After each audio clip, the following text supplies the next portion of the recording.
Hey guys. So yeah, pandemic's still going on. We're all still isolated. One good thing to look at is that places are actually starting to reopen. There are some states that have opened up their movie theaters. Unfortunately, I'm not part of that variety of states. My state is still a state remaining of closed theaters. However, there are these drive-in theaters I go to, because you know how the memories always go. Back then we all went to a drive-in theater. It was fun. And at a drive-in theater, of course, I went to go see a movie that was released in theaters. And that movie is known as Bill and Ted Face the Music. Now, this movie did release recently, movie Tenet, and it has had really did a good job at the box office. Unfortunately, Tenet never only got the release in theaters and not on demand, and my outdoor theater not able to play that movie. Sad. It is. So this is the best I got.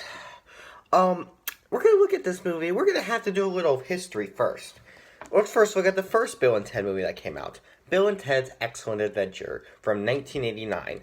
It was a teen classic about two bros who find the ability to travel through time as they use the time machine to travel back in the medieval times from around the earlier centuries to learn about history so they can pass a test exam that they know they suck at.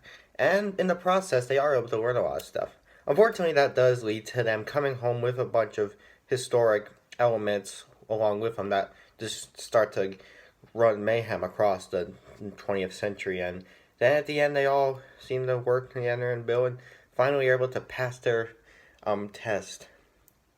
It was a fun story. It had a lot of great character, a lot of great humor. It was fun. It had a nice, and it gave Keanu Reeves an early career. You know, Keanu Reeves, the John Wick, Keanu Reeves. Well, Bill and Ted started to give this early teen career, something.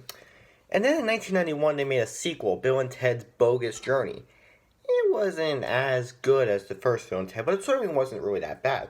It kind of continued the story about two evil Bill and Ted robots who taken over their place and ruining their lives, which then also leads to them having to go back and try to save themselves, and a lot of weirdness and stuff.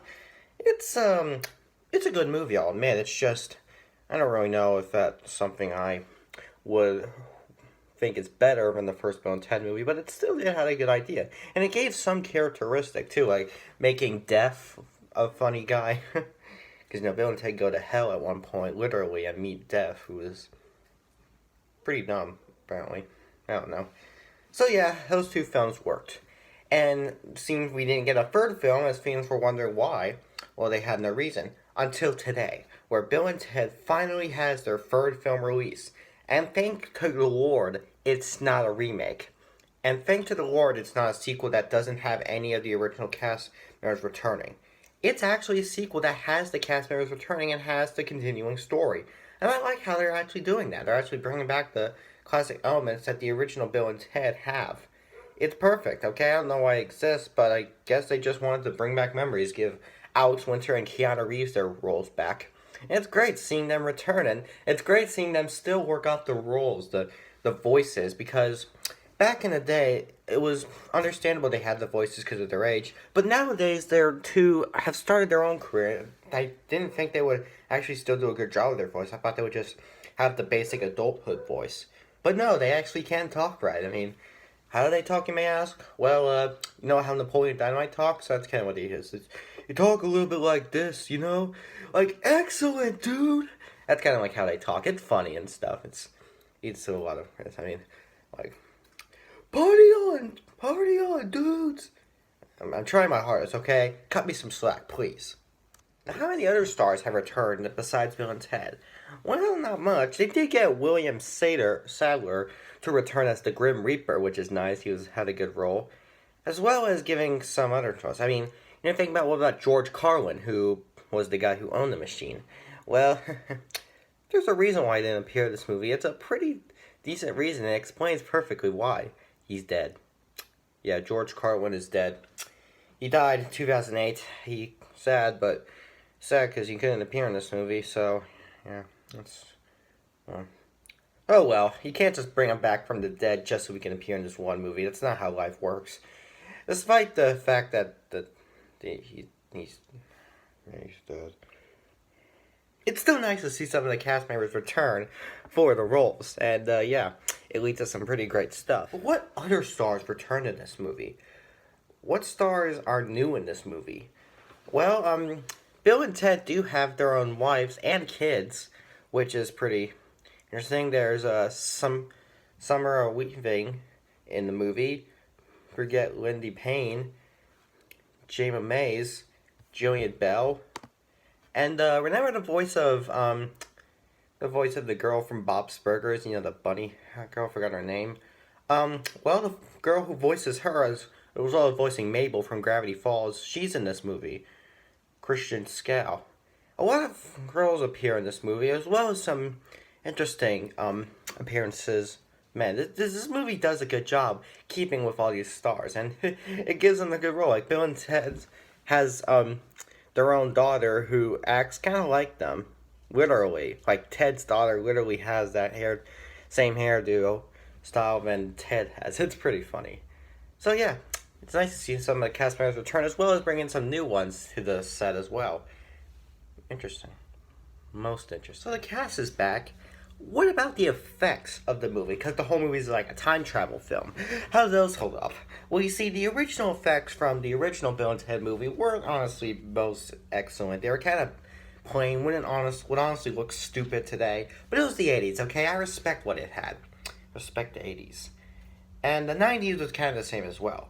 Now we're in the 21st century. The effects for movies have started getting a lot cooler, a lot better. And of course, they were used for this film.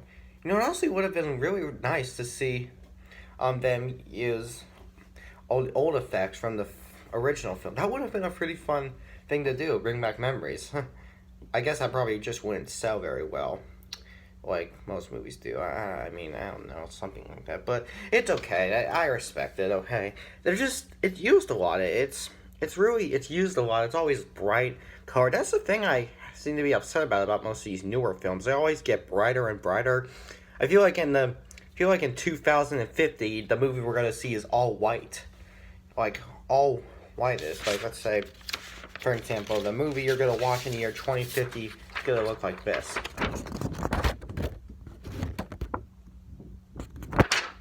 I know, right? It's gonna be all bright. All bright. Hold on a second, but okay. I was wondering because when this thing when it appears on the screen, it's like it's darker. I wanted to try and make it look white, so this cover up this whole entire screen. I also should just find something white filter to pull off. Anyway, yeah, it's stuff. I hope effects actually start to get less primitive, and so it doesn't get brighter and brighter, or films can be seen not as crazy. Like, it just could get more, but still, effects are better. While the original effects, I'm not mad at them. I don't blame them for their effects. Their effects are great for the time. It's just they're kind of used a little too much to the point where it can get tiring to have to see them crappy effects too much. And this movie is the same thing, but this time the effects are crazy good, so apparently that's that. Now the last thing I want to look at for this movie, that's kind of based, similar to idea, is the story. That's kind of something that's important, the story. Now I did talk about what the story is for the first two Bill and Ted movies. The first Bill and Ted movie was about them traveling through time to go see medieval moments from early centuries to learn history so they could pass a history exam.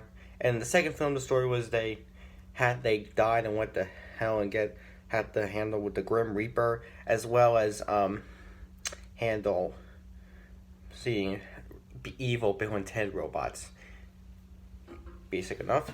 What's the story of this movie? What does this movie pull off? Well, they are it seems that Bill and Ted have returned for that idea, the idea of saving a universe during a time traveling adventure. It's pretty simple, I guess. The story said, once told they saved the universe during a time travel adventure, two would-be rockers from San Dimas, California find themselves as middle-aged dads still trying to crank out a hit song and fulfill their destiny. So this movie kind of tells them traveling through time so they can try to put together a song, go to the future to learn what song they put together so they can save the universe. And hopefully, you're hoping how it works. Well, you have to watch the movie to find out. It's honestly not a surprise if it works or not. I mean, let's be honest though. I mean, in every movie you've seen, it always ends pretty nicely. Well, most movies, but oh well. I'm not gonna tell you exactly what happens. It'll be like the entire overall story, like I've done in the past. That's just all I have to say. So, how do I like this story? Well, I will admit, it is pretty interesting. I mean, it does kind of has the idea that was had for the other Bill and Ted movies. You kind of kept it up a bit with newer effects, I guess, and newer idea design that we have in movies now. So I guess that's not really that much of a good thing. But hey, they do still have the story work pretty well. Despite that, though, there is one problem I have. It's kind of a big one. The comedy's not that good. Not that the comedy that is used in this movie is bad. The problem is the comedy that is used in this movie is used, like, left throughout. This movie doesn't have that much comedy in it. It's sad because Bill and Ted are two funny 80s stars, and I love I love 80s comedy. So it's sad how nowadays the comedy for this wouldn't work. It's just the comedy doesn't sound right. The only real comedy I can remember most of is the way they talk. The way they talk can be funny. That's it. The rest of the comedy in this film is forgettable, and I don't like that. It kind of leaves me in a notice. It's kind of not really something I hope to. So yeah, fortunately, sadly, the comedy in this movie isn't that impressive. It could have been better. Just could have been a little bit better. Now, despite all those problems, though, I want to overall conclude Bill and Ted Face the Music is a decent movie. Is it better than the original film? Hell no. Better than the sequel? Kind of, yeah. This movie would be second place for the top three. Okay, it goes from worst to best, Bogus Journey, Face the Music, and of course the best one is the original, Excellent Adventure. The entire Bill and Ted franchise will always stay as a classic to me. I don't care how new this third film is. This is a classic trilogy, and I swear, they make a fourth film with more nonsense to make it feel more modern. I don't want that. I want to think of Bill and Ted as something from the past. I don't really want to think of it as a modern story. It's not. It's a classic story. I love classic stories. So bringing back is not really needed, but it's great to see that they were actually bring it back the right way. Not bringing it back as a remake with new stars or a sequel with new stars. Actually returning the story with the exact same cast of Alex Winter and Keanu Reeves. They may have grown to get more careers, but they're still able to bring us the performance that we all loved from the 80s. You can never stop the 80s, bro. I don't care how many remakes you make, the 80s is perfect. Much, much perfect. Now, before I end this video, I want to give a quick announcement. In response to the COVID-19 crap, pandemic stuff, I hear a lot of posts I get finding on YouTube and Facebook and all that. I keep complaining that 2020 is the worst year ever. Well, let me tell you something. Can't you just admit this is your fault? I mean, if this pandemic would be simple enough, we could have actually not had this pandemic for so long. Everyone out there is spreading it easily. It's so easy not to spread. You just gotta follow the simplest rules. I feel like the simplest rules is put a face mask on and social distance. That's all you have to do. You could have just done that for a little bit if you would have stayed like that for 1 month, just one single month. If you would have followed if everyone would have followed all these rules, boom, the pandemic would be over. But no, since people broke the rules and decided to keep spreading it, it's going on for the entire year. And we're all complaining about it like we don't know it's our fault. I've been following the rules. I've been listening to everything that's been going on. I have not been breaking any laws. I'm a rule breaker mostly, but that's really only at school, and I'm not at school right now. In fact, I have a Zoom call in about 10 minutes, so better get going. But still, we could have easily stopped this pandemic if we just followed the rules for 1 month. We could have had this settled 1 month. But people just keep getting it so easily, that it has to keep being like this. So I really don't want to hear people complaining about this year, knowing that they kind of are the reason this is going on. Because we all just have that situation. I could be one. I'm not complaining about the year, because I know that I can follow the rules simply. It's everyone else that's ruining it. sick of how dumb people are. This is not what I wanted for this year. It's everybody's fault. I shouldn't have to blame myself. I'm one of those people who don't want to blame myself for anything, but I had nothing to do with this, okay? If you're watching this video right now and you feel like you have symptoms of the coronavirus, just know it's all your fault. Do not blame anybody else. Do not blame anyone. It is all your fault. Okay? So if you get the coronavirus, don't blame the year. Don't blame who first got it. It's your fault. It's a message I want to bring out to everyone, and I hope people watching this video right now will share this to others out there so we can actually settle better and we can stop this crisis. Jesus, it has to go this long? Why would it have to be like this? Come on. Jeez, all those other pandemics that have been happening in the past before all were settled easily because people actually follow the rules. That may not actually be true, but they should be true. If you just follow the rules, you should just keep the simple, stay at home, wear a mask, social distance. If those rules were followed for 1 month, we wouldn't have to worry about it anymore. But they weren't. They were broken. People just broke the rules. I don't like that. So if you're watching this video right now, please send this to more and more people so we can all learn about this stuff and actually get this done over with. Shut up. I'm fed up with this world. Everybody be famous. I'm not going to go that direction. Anyway, thanks for watching. Bill and Ted Face the Music, a decent movie. I don't know when my next movie is going to review. The next video, top 10. Any random video. I don't know. I don't care. I have a Zoom meeting. I got to go. Bye.